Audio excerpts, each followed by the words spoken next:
My name is Ryan Newton. I teach for the social sciences. I teach psychology courses here, mostly at the Elkhorn campus, but I also teach at the South campus and I've taught at the Fort campus as well.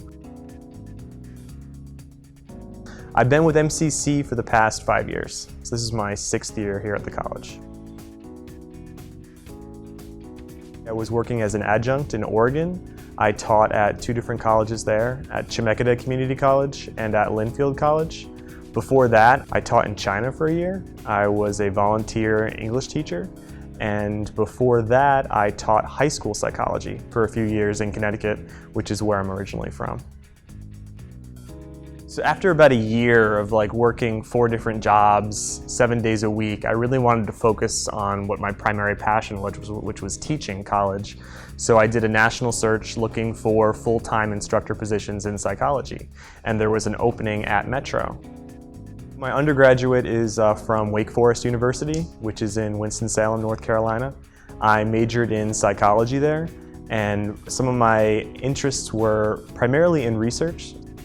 After my undergraduate, I moved back to Connecticut and I taught high school psychology for a few years. And then I went back to earn my master's degree at Southern Connecticut State University. And there I looked at social stigmas associated with diagnostic labels. So my primary background in psychology is in teaching and research.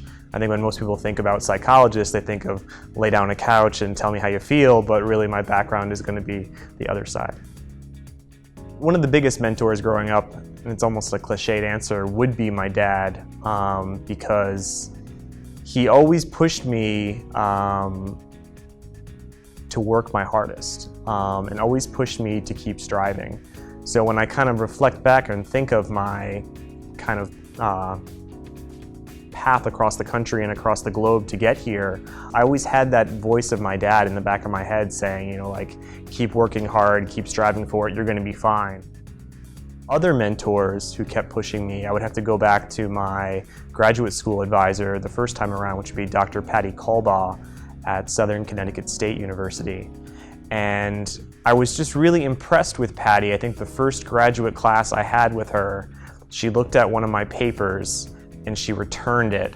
And she said, this is good, but I'm not going to give it a grade because I know you could do better.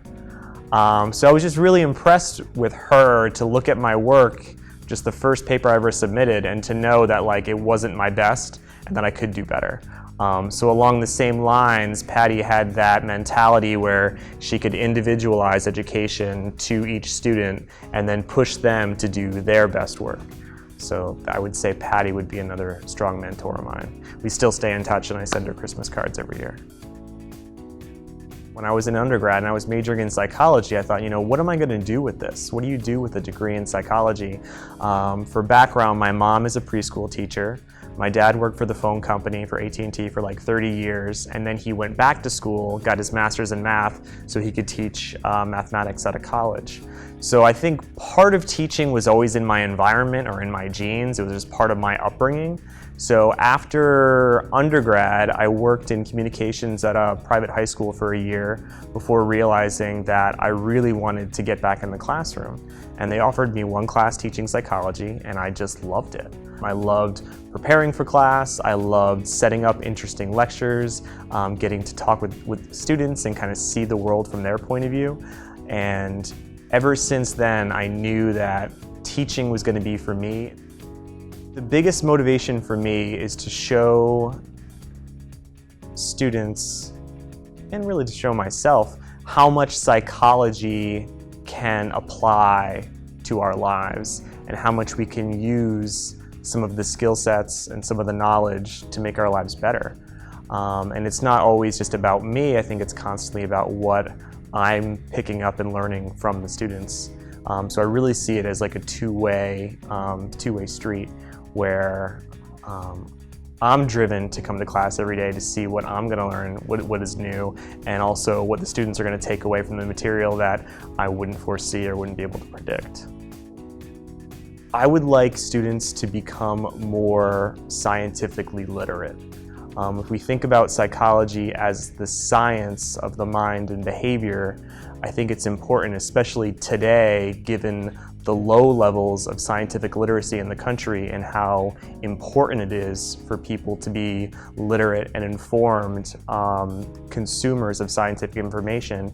If they can better understand the science behind psychology and better understand science as they hear it portrayed in the media and throughout their lives, I think thinking like a scientist would be one of the most important takeaways. They can remember theories, they can remember facts, but if they're really able to apply the methodology and that way of thinking, I think that'll serve them best in the future. I think one of the things they would remember about me is they would say, "Did you work out today?" Which is kind of funny, and it's something I incorporate into all my classes. I like to just have some informal conversations at the beginning of class. So I always ask my students, did any of you work out today? And I always want them to hold me accountable, asking me, did I work out today? Because if I haven't, then I need to do it after class. So one of the funny things that I've noticed in the past is students will still come up to me and ask that, did I work out today? Technology has really changed a lot of the ways that we, I think, deliver and interact with the information. I use Blackboard for all of my courses. So I have flipped a lot of my classrooms in that students read the material ahead of time, they can watch some lectures online, and then they'll take a pre-assessment before coming into class. So that when students actually come to class, they already have a lot of the basics, and then we can do some higher level thinking and higher level activities in class. So we'll do more discussions, more activities. In psychology, we do things like taste test experiments, we'll do social norm violations, we do some debates over kind of hot topics in the field, and I really try to create a classroom and environment where we're getting away from that typical lecture format, and technology has enabled us to do that. Within the classroom, if they're available, we also used iPads before to do certain types of psychological testing, like the implicit association test, or personality tests or intelligence tests, and to evaluate some of those tools. I've also used like Poll Everywhere, where students can take out their phones and you can ask a question and then get instant feedback from the class on a variety of topics. So I think we don't even know how much technology is going to change or impact the classroom, but we need to be open to it and constantly adapting. One of my biggest hobbies would be traveling. Outside of that, I mentioned I like to have my students ask me, did you work out today? So I try to run when I can. I try to do yoga to relax, to kind of balance out the running. And I do have a friend who dared me to do the Omaha Triathlon next summer. So hopefully I'll start training for that soon.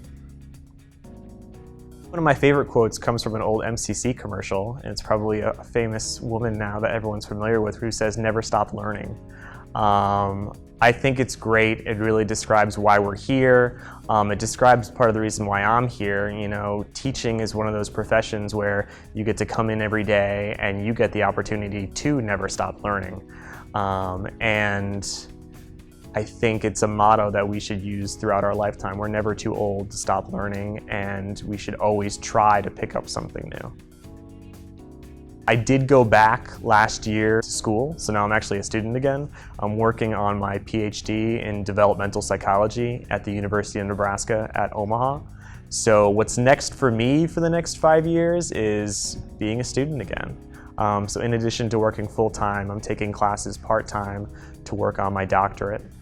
And what I would like to do with that? I would like to continue working here. One of my personal goals has always been completing my terminal degree, so I just really wanted to finish it, and now I have that opportunity to do so. One of the things that I'd really like to do is learn how to speak Spanish. So I tried learning how to speak Chinese when I lived in China for a year, but it didn't work out so well. The tonal language was just really difficult to pick up, and I think you have to be really militant about studying. But I think with Spanish, I would have more chances to practice the language here, and I could also take classes at MCC to help me learn Spanish. I'm Ryan Newton. I'm a psychology instructor at Metropolitan Community College. I teach at the Elkhorn campus and the South Omaha campus.